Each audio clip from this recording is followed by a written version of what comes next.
they printed on their money a copy of the old currency, kind of as a memory of the ancient money that they used to have. So it's, you know, something interesting from that area. Really interesting shapes and forms.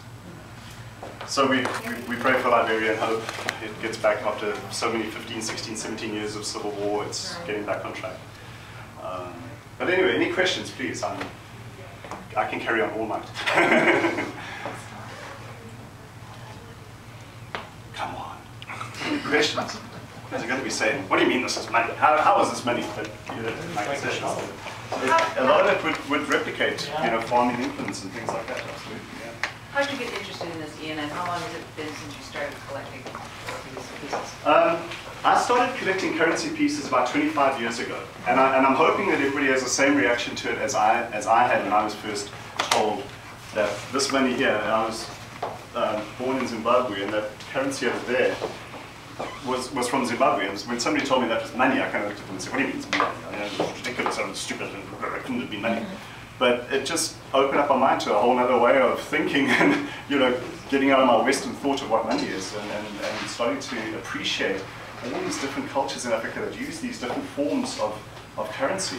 And it's, you know, as I said earlier, the reason why it is so rare is because a lot of it was melted down into practical things. And so the original forms of the currency have been lost.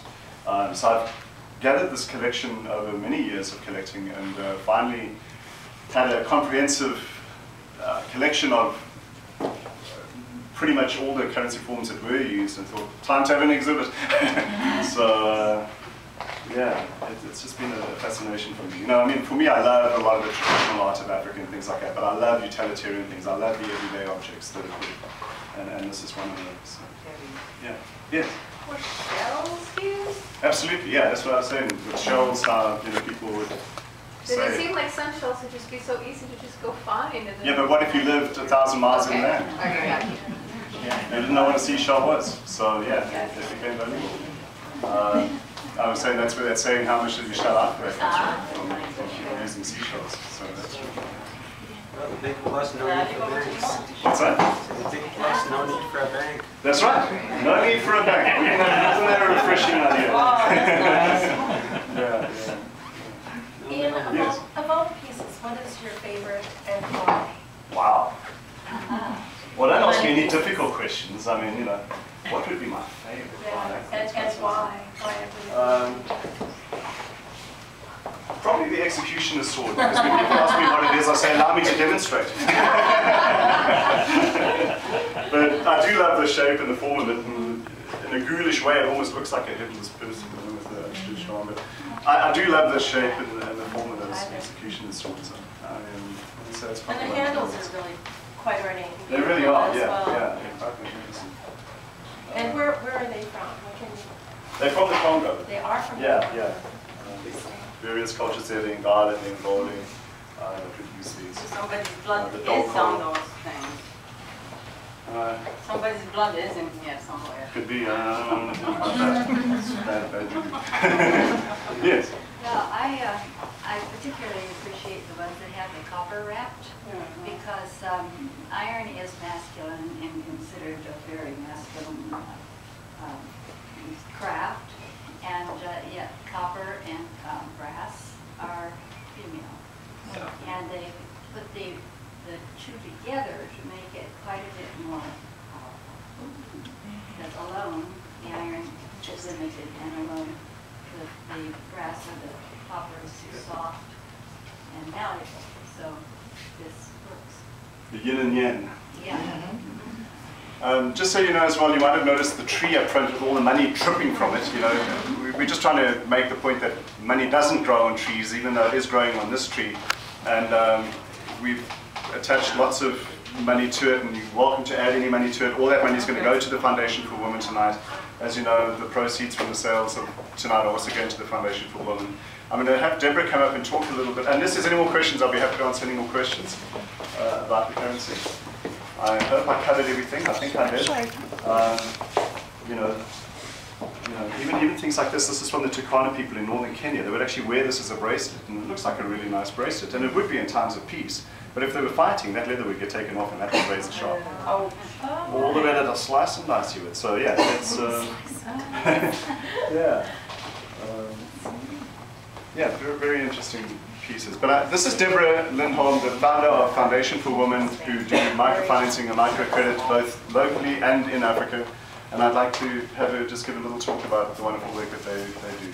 Well, thank you. Thank you all for being here. On behalf of everyone at the Foundation for Women, we are so blessed to have a wonderful friendship with Ian and Julie. We share an amazing passion for the continent of Africa, and particularly the women of Africa.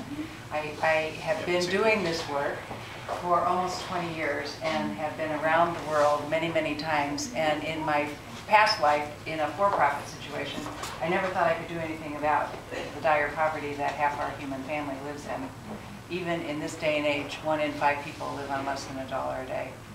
And that is absolutely not okay with me, and the majority of those people are women and children. And so microfinance, I was exposed to about 20 years ago, and it gave me a sense that I, as an individual, could really make a difference in somebody's life instead of waiting for some government or some World Bank or somebody to fix the absolute awful statistics. That I have come to know that those statistics are not just numbers, but they're actually real people with real stories and real children. So we were a funding organization for a long time until a common friend of Julie and Ian's, who used to live in San Diego County, found her way to my office about 6 years ago when President Ellen Johnson Sirleaf became first elected, the first female president of an African nation. Emily Jubei Peel walked into my office one day and said, "I want to do in my country what you're doing elsewhere. Will you help me?" I said, "I want to help your new president and the women of your country, and I don't know how. Will you help me?" And that has begun the most incredible journey. We're writing this book called It's a God Thing.